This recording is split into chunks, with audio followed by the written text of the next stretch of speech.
Well, hello, everyone, and welcome to Center Stage Community Podcast, where we give the community the center stage. I'm your host, Justin McCaw, with my co-host, Kimber Horton. What's up, Justin? How are you today? I'm good, Kimber. How about you? I'm good. It is a soggy day in probably all of Oklahoma, but for sure right here in Chelsea, Oklahoma. We have had ridiculous amounts of rain for days. I feel like it led off at Easter, which was a week ago, and it's just stayed soggy ever since. Yeah, I had to swim to the office yesterday. So, yeah. It's been We'll have crazy. some conversations about the impact that the rain has had with our guest today. Very excited about today's episode. Yeah, I'm very excited about it too. This particular guest had no issues coming on, and I'm so excited about getting him on here. So it's going to be a good one today. But first, before we move on to that, we need to remind everybody that Center Stage Community Podcast is brought to you by InsureBoss. InsureBoss has two locations, one location in Chelsea next door to the post office, and one location in Oologah right behind Harbor Coffee. Remember that InsureBoss is insurance you need with the coverage that you expect. You can reach us by either coming to either location or giving us a phone call at 918-789-3848. Again, that's 918-789-3848. It's also brought to you by... In case you need to find a home to insure, I am Kimber Horton with Solid Rock Realtors. I am your favorite local trusted realtor. I am a member of this community, live here, raising my family here, and always so proud to be a co-host on this podcast. I like to bring just a little bit of real estate tips, tricks, or maybe listings on behalf of my current clients when we do a session, an episode. And today I want to give a shout out to 9153 South 4270 Road. It is a gorgeous property on 2.5 acres right outside of town here in Chelsea, 4 miles from the turnpike, a 4-bedroom, 2.5 bath. This home was built as the personal home to a local builder, and it's absolutely stunning. So if you have any kind of questions about that or any interest, need to talk about getting pre-approved or what that process might look like, give me a call, 918-760-5203. Awesome. So can I ask you a question? Maybe. Okay. Do you have any important jewelry, any important heirlooms that belong to you? I do. Were they given to you by someone special? They were. When that someone special went and bought that, do you know if they went to the jewelry store and they walked in and said, listen, I'm going to ask somebody a very important question and I'm going to give them this piece of jewelry, and when I do, I want them to say yes, but I just want the cheapest thing that you can give me. I don't want anything expensive, but I do. I just need the least expensive thing that you have. I would really like to hope that you didn't do that, Chadwick. So I can imagine that he didn't. Hypothetically, no. Right, because we don't really think that way when we are buying things that are important to us, like our homes, like our cars, like our boats, our UTVs, ATVs, our RVs, things like that. So why should we think that way when we're buying the thing that is going to help us replace them if something devastating was to happen to them? That is the most amazing concept right there. I love where you're going with this. Think about that. Like I said, InsureBoss is insurance you need with the coverage that you expect. So insurance is something that Justin and I've learned a lot about insurance as this relationship has grown here at Center Stage. And I truly have learned so much that one big thing about insurance is that we don't shop for insurance to have to use it. And that is actually, in fact, really the mindset that we should have. Absolutely. You know, medical insurance, we're all guilty of the same thing, right? We don't want to pay those premiums. We don't want to pay the things. Right here, speaking to the choir. But insurance is something that whenever we need to use it, we need it to work how we want it. And there can be a lot of devastation. We saw that in Claremore last year when the storms hit. Yeah. I've seen that happen here in Chelsea. I mean, it's Oklahoma, and this is storm season right now. Oh, yeah. We've seen a lot of weather changes. It seems like Tornado Alley may have moved a little bit to the east of us, but we're getting a ton and tons of rain. The ponds, the lakes, and everything is going to be rising. Flood insurance is something that most people don't talk about, don't think that they need, but maybe something that might save them a lot of money if they were to purchase a flood policy. So, but this is the reason why you need an expert to talk to, right? You don't just typically go out and find a policy. And if you do, you're really unsure. This is what I hear most of the time. Well, I'm legal. I'm glad you're legal. Glad you're legal. But is it going to do that might be something I said to him. I don't know. Is it going to do what you expect it to do when you need it? Because remember, when you're buying home insurance, auto insurance, UTV, ATV, all that good stuff. Like I said before, when you're buying insurance, the value of the policy is not in how much you pay for it. It's how much will the insurance company pay when you need it. That's a fact. Mic drop on that one. Just while we're talking about moisture and stuff, rain and flooding waters, a lot of people don't want to go look at homes in the rain. You think that'd be a terrible time. But the truth is, this is a time, kind of a prime time to go look at property, because you can actually see the faults in the drainage. And so there's actually a lot of good things that come from real estate insurance, different things, understanding that during this time of year and in this kind of weather. Yeah. So fun fact. Yeah, absolutely. All right. All right. Well, we got that out of the way. One thing I do want to remind everybody is that we do have a merch site that we are going to put in the description of the YouTube page. Also, we're going to put it on Facebook. We'll get it out there. We'll get it in front of everybody. But we have different things out there, like the 4th of July Spectacular T-shirt. We're also going to add tank tops and different things like that. We have bumper stickers that say Community Matters on them. We have these cool little cups that are like this, these cool little tumblers. Yeah, that one's awesome. It's a great size. This one's it's not too big to fit in your in your cup holder. This one's 25 ounce. We also have a 40 ounce. We do have the big one too available if people are interested in that one.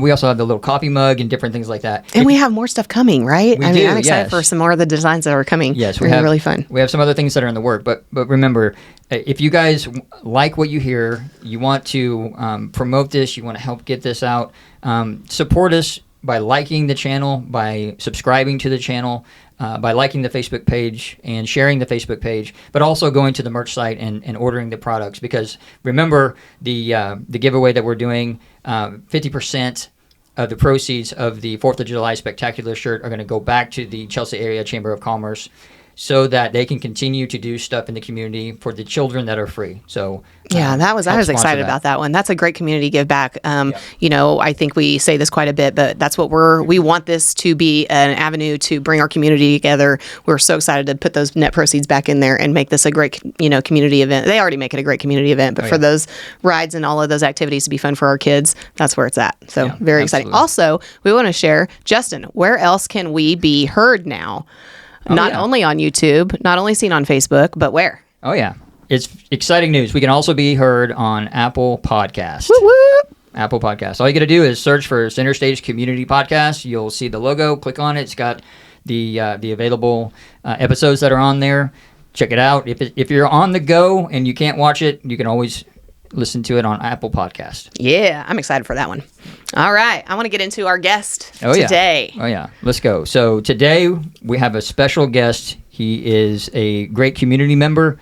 He is a great leader in this community, and we are privileged that he has taken the time to come up here and meet with us and introduce him to the community and tell us his story and a little bit about his life and his family. So, Kimber, I am pleased to present Matt Hagebusch. Yes, welcome, Mr. Hagebusch. Well, guys, I appreciate it very much so. Honored to be here. I didn't even think of that before you guys kind of started the intro there, but you're helping people with the largest investment that they make. Mm-hmm. There's a lot of stress that goes into that. I know working with you would make that process fun, and it would also.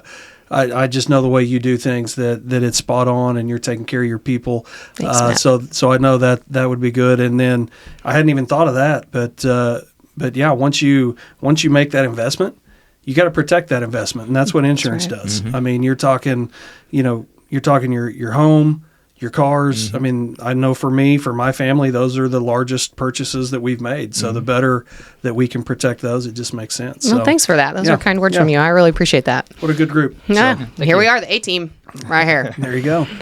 So, Matt, we're super excited for the community to get to know you just a little bit more today. Tell me, so you are our superintendent here at Chelsea Public Schools. Yes, ma'am. And I want to know kind of a little bit about the path that you went to get to this point. Let's start with that. You want the long path, or you want just kind of the short abbreviated somewhere in the path? middle. Okay. So, it was one of those things, when I graduated high school, education was not on my radar. And when you graduated high school, were you a Chelsea Dragon? I was. Graduated right from here. I'm a proud alumni, 1998. I had a great group of classmates, awesome teachers, and just the community itself. realistically is what ended up drawing me into education. I'd had a path or had a plan to what I thought was going to be towards the medical field. Like I said, when I walked across the stage at graduation, never in my wildest dreams at 18 years old, did I imagine that I would be back here in this capacity. But yet here I am. And it's been kind of a circular path, because I remember, when I decided to go into education, my dad taught here at Chelsea. Was he a Chelsea graduate too? He was not. He was an Allowee Bulldog. Okay. So just right outside of town. And we can kind of count them as our own now at this point. Although that's a proud group. So those that graduated from Allowee are proud of that. I bet so. But we've had a number, obviously, that came over once they closed that school down. But so he grew up in this area and everything. And he was an influence, in the community with my friends. I mean, he was most of us' first coach. He coached us in baseball along with some other dads and things like that. He served on the school board. So I've had that example of service to the community, as I was growing up. And, again, like I said, education wasn't in the plan. But I remember having a conversation, with my wife. We weren't married just yet. And I was like, hey, I don't think I want to do this doctor thing. And at that point, it was because I didn't want to go to school that long. I ended up becoming a teacher, and I go to school every day. So, the irony of that. The irony.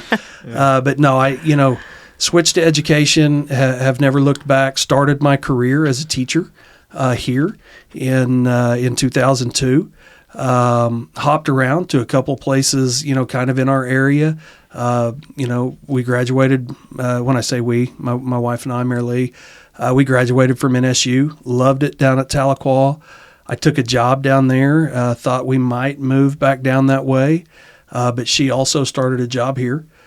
So I commuted that first little bit, didn't love it back down there, and we just kind of stayed here in this area. She's been here for 22 years with the school. And tell us what Marilee does. She plays a really vital role in our school system. So she's our special services director.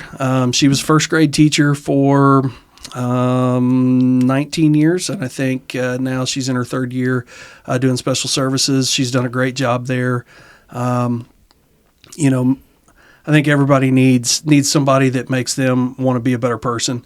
She has done that for me my entire life, and I would not be where I am. Our family would not be who they are. Our boys would not be as successful as they are without her. She absolutely, she holds our feet to the fire. She has high expectations, and it's. I try to do my best every day to not let her down. So when you went to the ring shop, did you look for the cheapest one? She was with me whenever we went there. So she didn't know. You don't have to answer that, Matt. Yeah, she didn't know when I'd bought it. I actually hid it for a while. Nice. And oddly enough, hid it from her in the bottom of my laundry soap, because I knew that'd be the last place she'd look for it. So.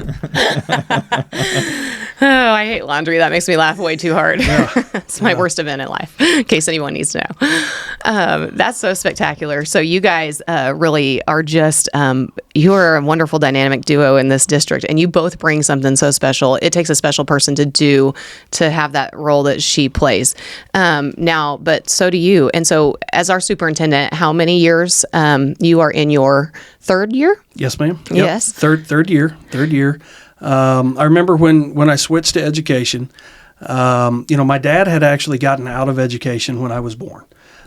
So there was a little part of me, in the back of my head that was like, man, a family can't make it as educators, even though I had tons of examples of friends whose families were educators and had done just fine. And, when I told him, hey, I'm going to be a teacher, he said then, he's like, well, get your master's degree, when you have an opportunity, get into administration. And that wasn't really my goal, to be honest with you. I mean, I actually got my master's degree because I'd had a couple of opportunities to coach some college football and needed that master's degree to take that step. It never really worked out family wise. And then, luckily I had that key on my key ring, when the opportunity did come along to come back home as the high school principal. I've worked hard at a number of districts around here, just throughout my career. And I can remember, when I had that opportunity, I'm like, why am I working hard for a district down the road when I could be trying to make a positive impact at home? So I love that. And just, I know we're talking about the superintendent role, but I do serve on our local school board. I hold seat number 5. And so I'm going into this is my second year now as a school board member. And so last graduation, I had the opportunity to stand next to you on the stage as the seniors walked the stage. And I choked back tears multiple times as they pulled you in. And I mean, not just a side bro hug, but like hugged you and said, thanks for everything, coach. When you talk about the impact you're making, you're serving in a leadership position right now where you're out to impact our faculty, our students, the rest of our community, our parents, that connection. But truly, the impact you've had on these students is pretty evident. I witnessed that firsthand, and you mean the world to these kids. You're not there just as their superintendent, Hagebusch. I mean, Coach Hag is a big thing. It is. You're not supposed to be defined by what you do or whatever else, but I don't know. I don't know that that's really true when it comes to education. And what I mean by that is you're truly to do this right. You have to be called to it. It's got to be something where you're willing to put time and effort into other people's kids. Mm-hmm. Sometimes more time and effort than you put into your own. Mm-hmm. As a coach, I had an opportunity to really get to know the young men and women that I coached on a different level than just in the classroom, and not any knock there, but that relationship as a coach, where you get to know a student and they get to know you, where you really can push them. You can get on them, and you can set that expectation. Exactly. Which is building character in these kids. It is. I mean, you're preparing them for life and teaching them to raise the bar. And I have never really seen my role necessarily as just a football coach or just a teacher or whatever. At every role that I've had education-wise, I feel like I'm just a person that gets up and comes to work and tries to help other people be their best. And that's how I have viewed everything that I've done, whether that be, as in the classroom as a teacher. How can I get this kid to be his best? How can I get this kid prepared for whatever's next? Football, as a coach, I've coached baseball, I've coached golf, I coached swimming, for a little while. It's always been pushing limits. It's always been, working hard even when you don't feel like it, and you don't realize it. But the life lessons that athletics teaches, you think you're tired now? You think that it's hard to go to track practice and you're too tired to go to baseball practice? Wait until you're a dad. And you just worked overtime and you come home and your kid's happy to see you. You don't get to be tired. No, you got to be present, year. and I know that sounds silly, to compare those two things, but when you start learning that it's actually consistency. It's not motivation that creates success. It's consistency. It's being here every day, even on the days when you don't feel like it.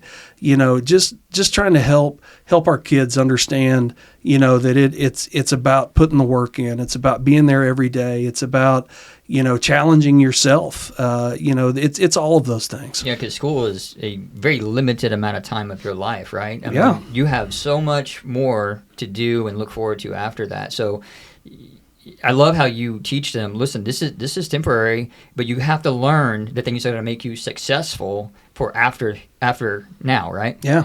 Yeah. And that's always, and it's not just me. I learned from great coaches. I have coached with great coaches. We have great coaches and teachers right now at our school system. I am so proud to be a member of this team, to work in a capacity to support them.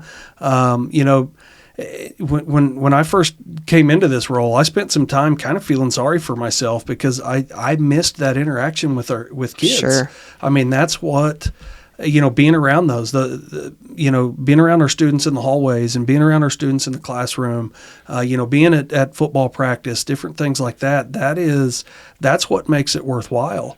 And now all of a sudden, the superintendent's role is much more of a business related role, and those consistent interactions with students are not even close to the same.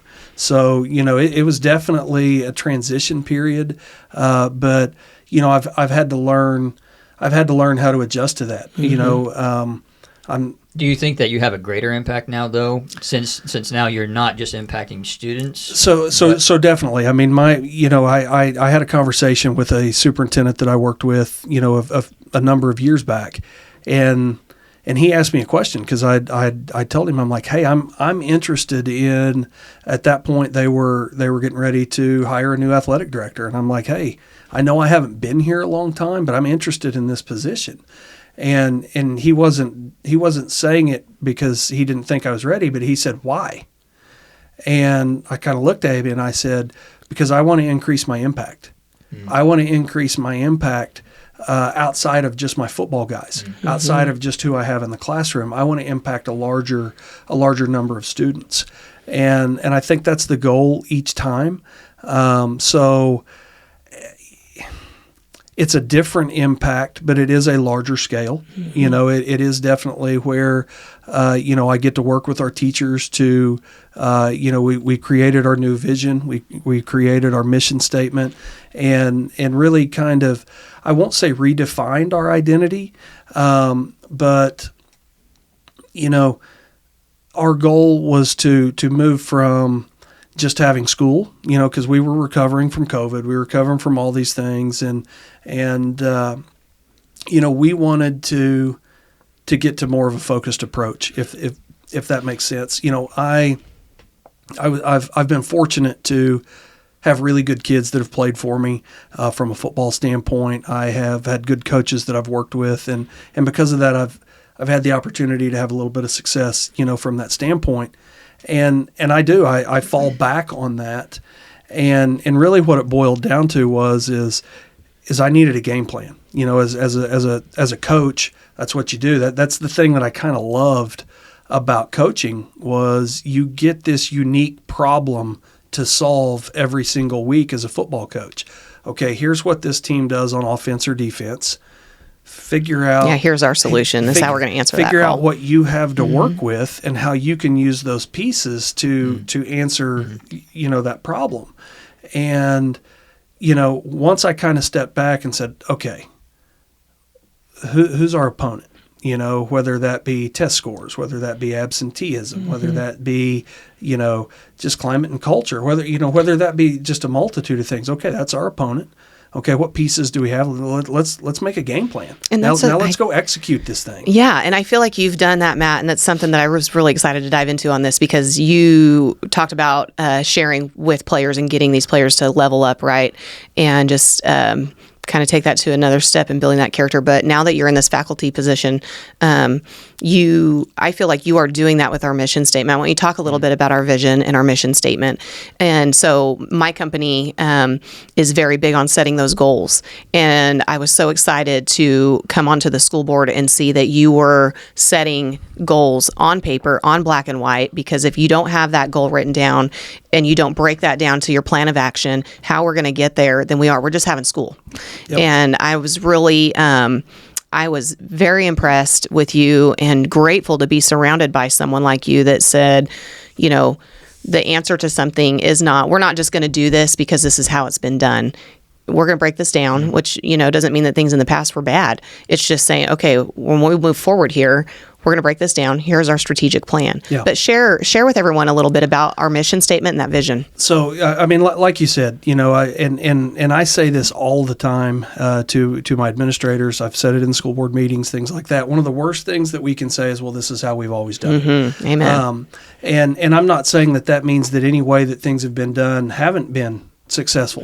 But what you've got to do is you've got to be willing to constantly self-evaluate. is this process and the way that we're doing it the best possible? You hope the answer for the most part is yes.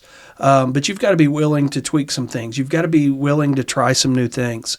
I say all the time to our staff that today's students aren't taught with yesterday's lessons, because the attention span's different. Technology's different.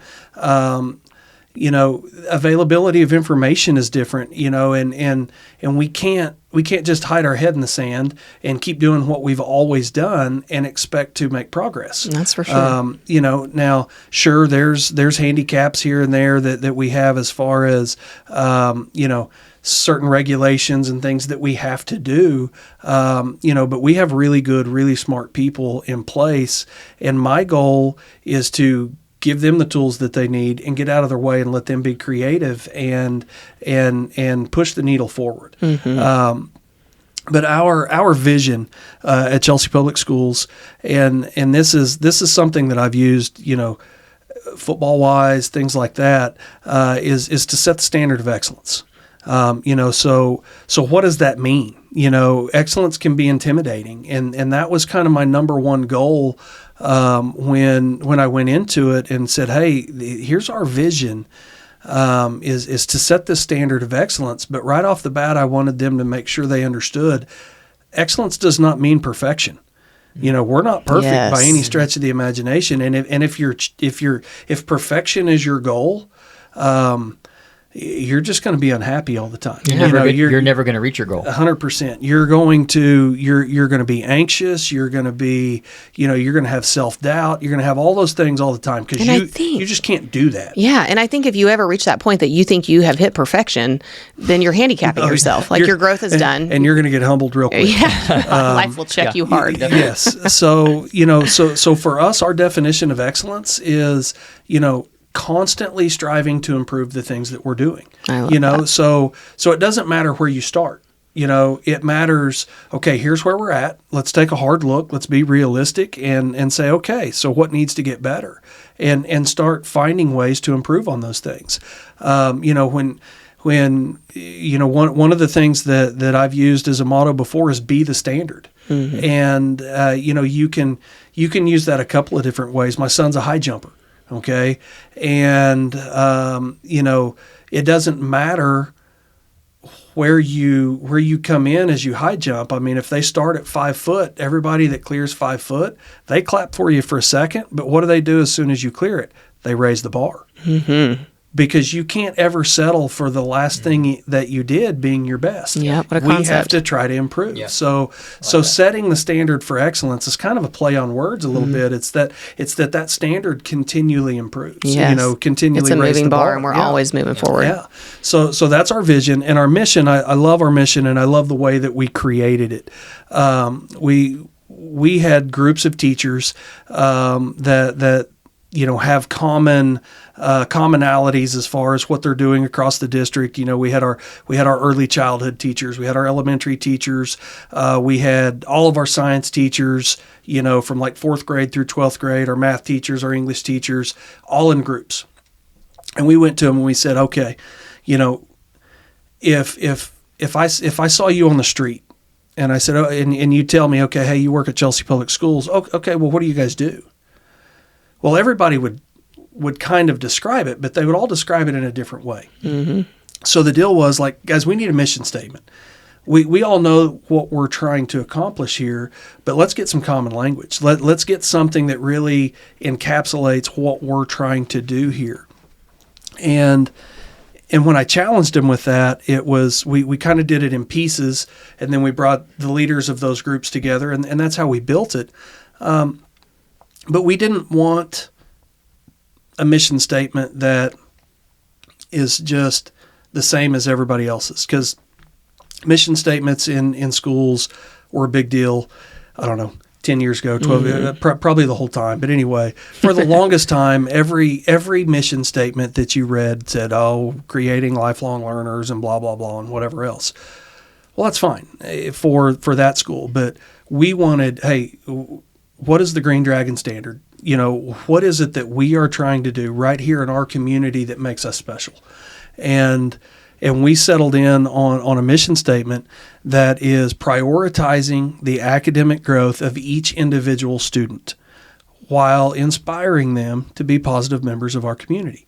And I love that. I do too. I absolutely love that because, first and foremost, right there at the beginning, prioritizing the academic growth. There's been so many things kind of pushed onto schools, and so many supports and things like that. And the school will take care of that. Well, the school will do that. Oh, they can do that while they're at school. They can do that while they're at school.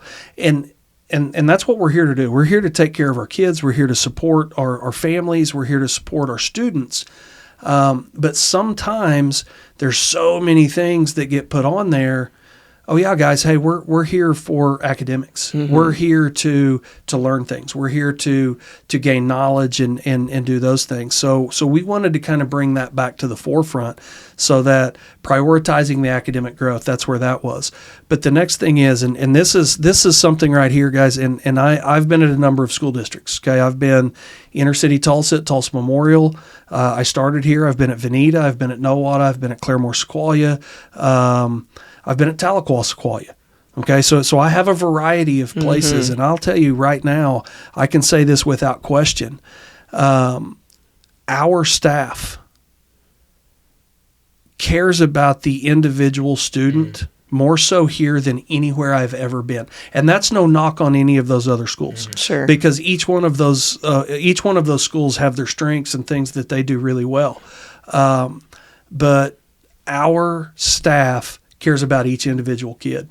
And that was important to them to have that in that mission statement of each individual student. Mm-hmm. But the other thing too is, and we see this just from a society standpoint, there's so much negativity out there. Mm-hmm. Negativity. How do you address that as a leader in our district? It's hard. So we all face this, like as business owners, or if you're in a leadership role as a school district, as I don't know, so many things.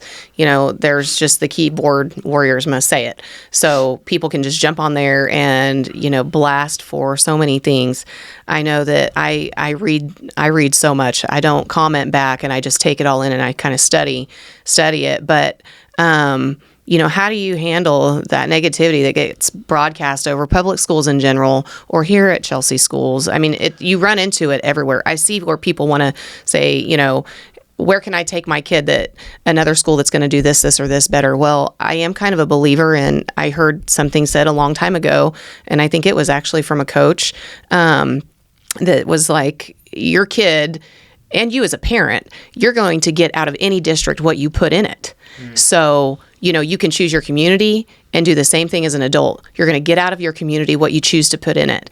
In your school district, you're going to get out of it what you choose to put in. So as the parent participation, as your student, applying themselves and putting their best foot forward, or maybe when they're in that, they're struggling, teaching them how to go forward. But it's so easy to jump on there now and share the negative aspects. So how do you handle that and head that off? Well, one of the things there, and most of those social media platforms, those are not official, spaces to handle complaints and things like that. They're just not, and it's just where people go, and it's frustrating. It is frustrating at times, but the thing that I appreciate is 9 times out of 10, you see people get on there and defend. Hey, guys, that's not right. Mm-hmm. This, look at this, look at this, look at this. So, from that standpoint, I know there's people out there that support the school. Mm-hmm. I know that. And you do see a lot of that. You do. Yeah. And, so I don't think those people really understand how much, not just me, because I'm not the one probably teaching that kid's student mm-hmm. or that person's student. Their teacher appreciates that. Mm-hmm. The administration in the building where their students are, they appreciate that. Mm-hmm. When they see that we have people in the community that do have our back, because like I said at the beginning, we're not chasing perfection. Mm-hmm. We're not going to be perfect. We're going to make mistakes. When we do, we're going to make a phone call and we're going to, hey, here's what's happened. Here's our plan. Mm-hmm. What do you think? We want that partnership. because we cannot do this by ourselves. It's such a big statement. We cannot do this by ourselves as a school district. It involves the parents. Yes. This work starts at home, and then it comes together in this collaboration between the school and the family. Yes. And I know I've seen just firsthand now that I am a school board member that when I get asked questions about a certain scenario, it's like, okay, so did you go up the chain of command? There's just certain things. So, your child comes home, maybe there was an event or something or a frustration in the day. And then, did you go to the teacher? Did you go to the principal? Like, have you gone up then to the superintendent, then to the school board? There's just these certain things. And really 9 times out of 10, it just feels like people don't take that responsibility and taking the next step and truly working on that collaboration in the relationship that needs to be at home and at school, working on that together. But, again, I mean, I have in a leadership role, not just as a coach, as a teacher, as a principal, now as a superintendent, I study leaders. One of my favorites, and I mean, if you're listening to this podcast, then you probably listen to other podcasts. But Jocko Willink is a retired Navy SEAL, and he's got a book called Extreme Ownership, and it's my absolute favorite book. Not just on leadership, but just on life. And it is every single situation, regardless of how it happened, to take a step back and say, okay, what part did I play in that? Mm-hmm. And I do that all the time from a school standpoint. Everything what part did we play in that? How could we have done it better? But if we could get more people across the board to also do the same thing, mm-hmm. What part did we play in that? How can we get better from it? Yeah. And that's the ultimate goal is. I love that we're always asking that. How can we get better? Yes. In the classroom, outside the classroom. And I'll tell you, I mean, one of the primary ways is to get that partnership back of, that failure's okay. Mm-hmm. That struggles are okay. That. Yes. And when I say failure, if you're not trying something new, something that is difficult, then you're not getting any better. Mm-hmm. And if you have to fail at something, right? Mm-hmm. None of us, were just great at everything we've done right when we started it, right? So, I think that's one of the things from a society standpoint is as parents too, and we've been guilty of it with our own, but we try as much as we can to let them struggle a little bit. Now you support them through it. Mm-hmm. I'm not saying you just let them, flop like a fish, out of water. You got to say, hey, the water's back over here. Let's, mm-hmm. You give them some guidance, but the thing is kids need to struggle. Mm-hmm. Kids need to fail at some things, and that's okay. Mm-hmm. It is. Man, that feeling when you come out of struggling, or that feeling, that accomplished feeling when you have struggled and you were fighting your way through something, and then you come back and you beat that situation. Those are moments that build that character for life. But I think that's something too as adults that we forget to do. Yes, 100%. When was the last time you started a new hobby or whatever that you were terrible at and you had to get better at it? Mm-hmm. You feel so much like, oh, wow, I just mastered that skill. He's not talking about the podcast, is he? Could be. Definitely could be. I mean, I've swam new waters as a real estate agent. Yeah. Here I am on a podcast. I don't know why he keeps giving me a microphone week after week. Here's Matt in, a new role as a superintendent. I mean, we're just constantly in these growth patterns. Yeah. You having your second location, I'm sure that was a growing learning curve. I mean, but there's just so much to be said about getting uncomfortable as a student, as an adult. Before we run out of time, I want to touch on a major highlight for our community and our district. Yeah. I want you to share with our community what CMAQ stands for. Yeah. What is this?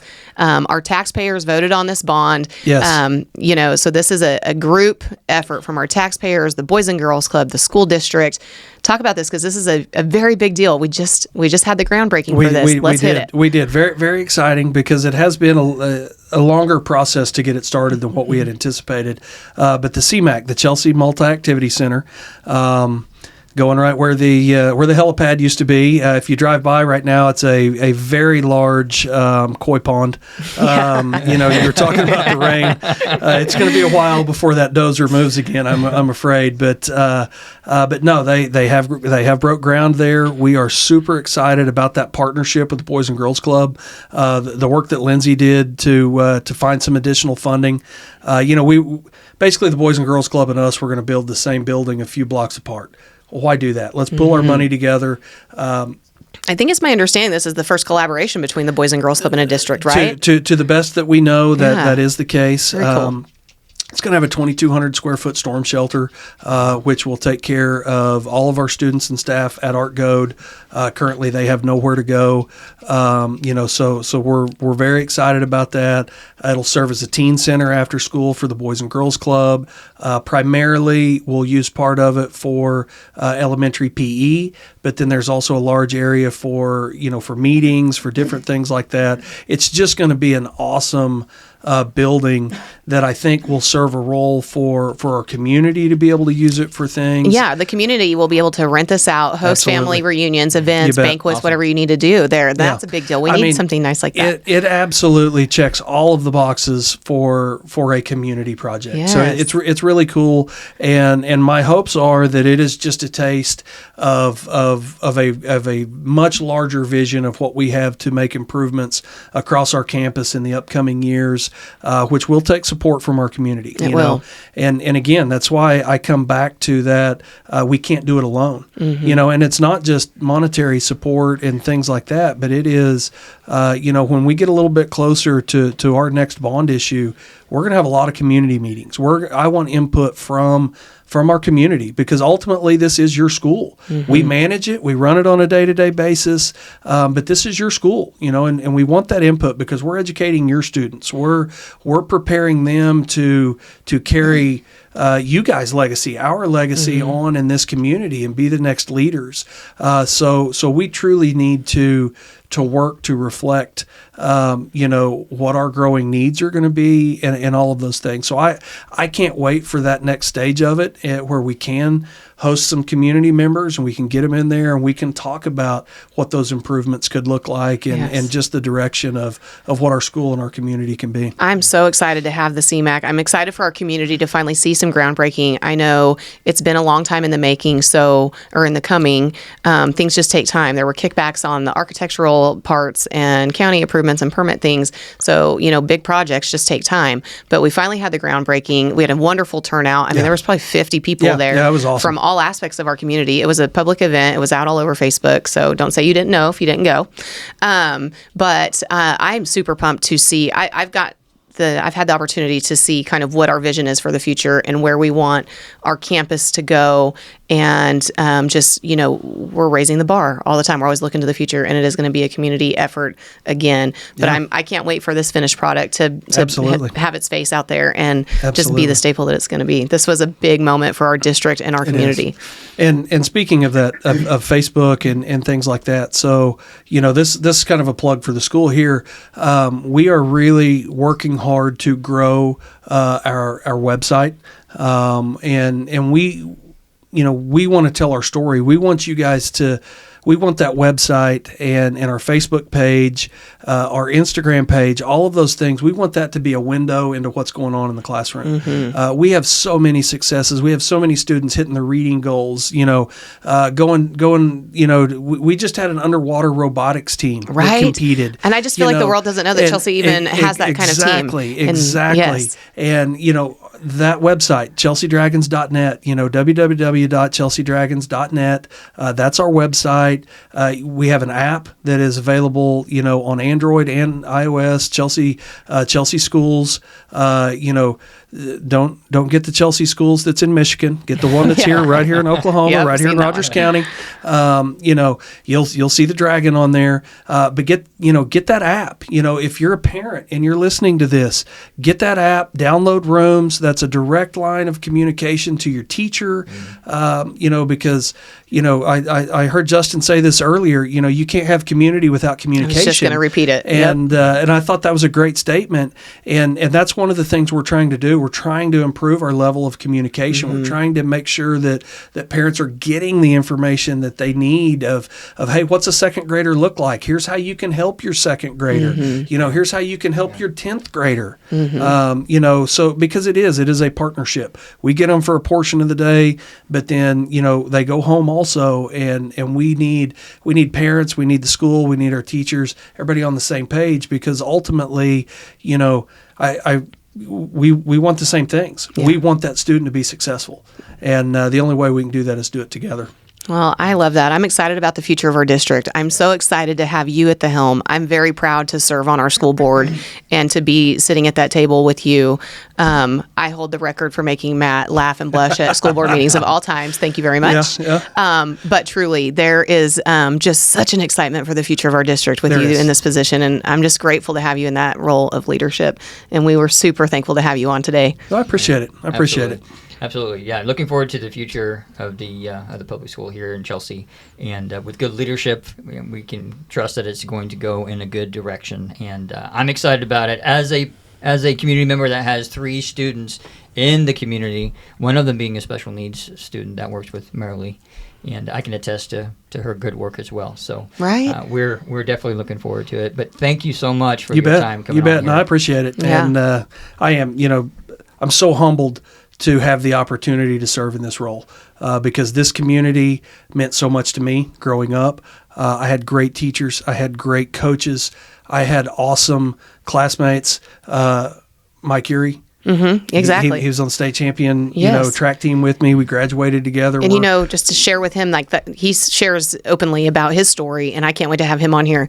But that your guys' coach, he says we never knew any different than we were going to win state from the start of the year, the start of the season. Yeah. And it's that it was mindset. He's Yep. big on mindset, and you are too. Yeah. And you guys, you both, and I just got to come from your roots and where you come from. You guys share so much of the same momentum and the same vision, and a lot of the same tactics and mindset. Yep. And so it's really special. But you're something really special in our appreciate community, that. Matt. I appreciate you and that. Marilee. We need to have her on here. And we'll luck. ask her if he shops cheap for her. you got to pull words out of her. So Well, Justin, this has been an amazing episode. Yeah, absolutely. Yeah, I've been really excited to have this one under our belt and been looking forward to this day for sure. Yeah, absolutely. Matt, thanks again for coming on. We really appreciate that. I know that we need to have you back again to just talk some more, especially as things continue to grow and do well. We want to have you back and talk some more. well, And, you might need to see how the ratings go first, but I'm down to be a regular. So. If anybody leaves, it's probably because of me, not you. Well, just a few quick reminders, and then I'm going to let Justin wrap up. You can find us now on Apple Podcasts. Yes, Apple Podcasts. Please jump in and like and subscribe on YouTube. Bring us some comments. Positivity only. We don't put up with the negative things. That's not what we're here for. Absolutely. We don't have room for that trash. I'll Absolutely. say it. It won't last long. It won't last long. And so, but we're just, we're excited to be here and always proud to be bringing our community together. Yeah, thank you guys. And remember that Center Stage Community Podcast is where we give the community the center stage. That's a wrap.